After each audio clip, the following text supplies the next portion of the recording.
we try some of these high-level criminals, convict them, and use a newly built set of gallows. Republican State Senator Wendy Rogers threatening violence against her enemies. The Flagstaff Republican speech to a white nationalist group resulted in a rare censure by the Arizona State Senate. Now Rogers' latest social media outburst has prompted a challenge from another elected Republican in the 2024 primaries. That challenger is Republican State Representative David Cook of Globe. Welcome back to Square Off.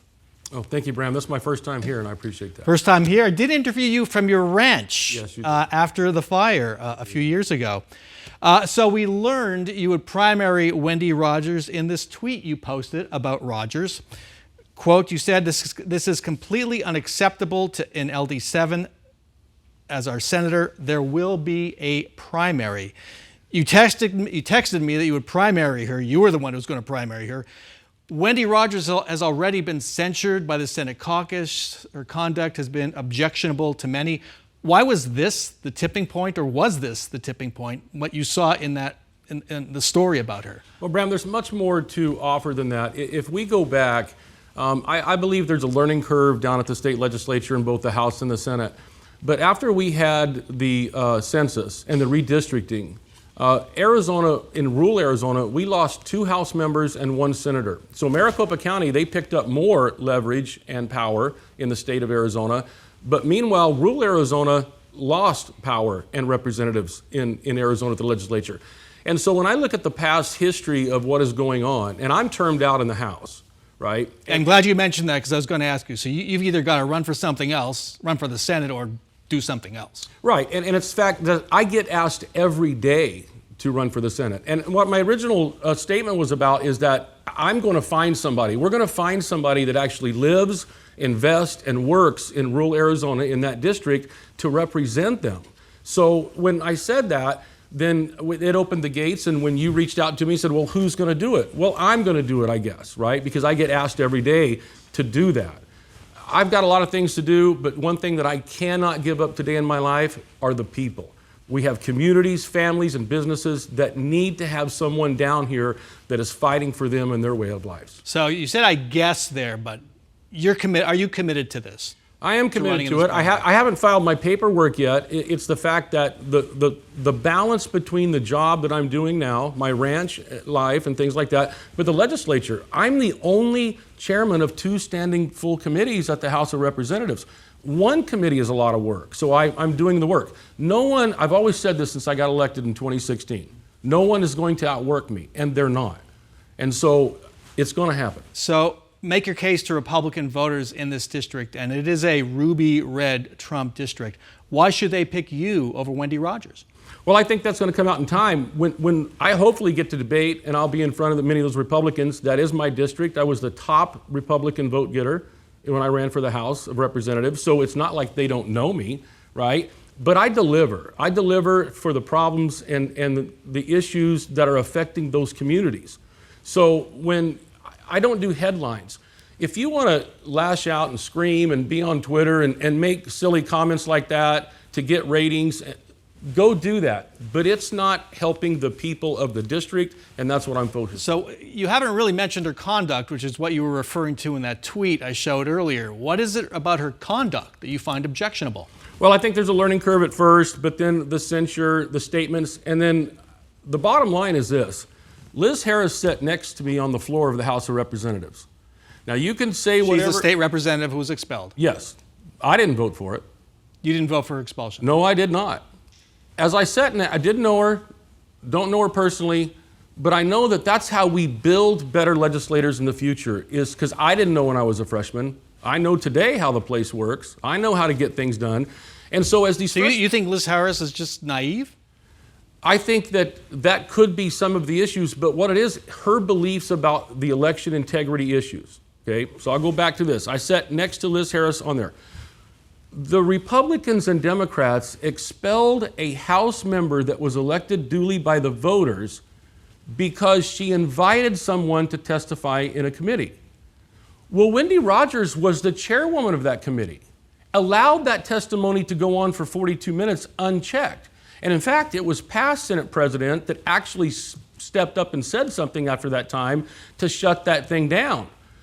Wendy Rogers was the chairwoman of that committee. She had all the power in the world to say, stop the testimony, you're getting off base here, we're not here for that. She could have dismissed her, she could have done anything. But because this House member invited someone to testify at a committee, gets expelled from the legislature, then what should have happened to the chairman of that committee? Should the president have removed her from that chairmanship? Because obviously there needs to be some training that goes on. So I said before, this is a ruby red district, Trump district. Wendy Rogers believes without evidence that Joe Biden and Katie Hobbs stole their elections. Do you agree with her? No, I do not. I do not. Because here's why.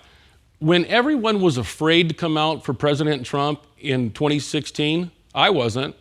I spoke at the last rally he had in Phoenix at their request.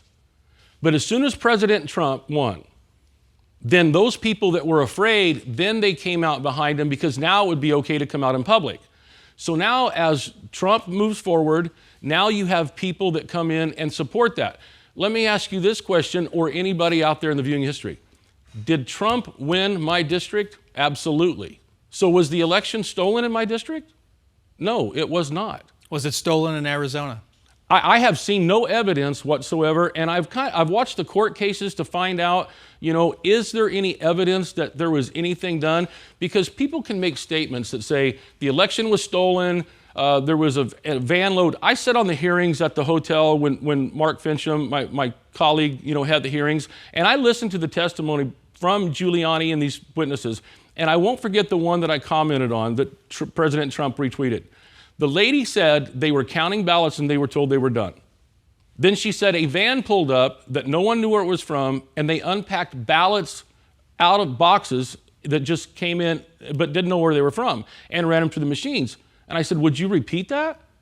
Now, you have someone making a statement that if they'll sign something under perjury, under law, that said that statement is true, then there should be somebody that investigates that.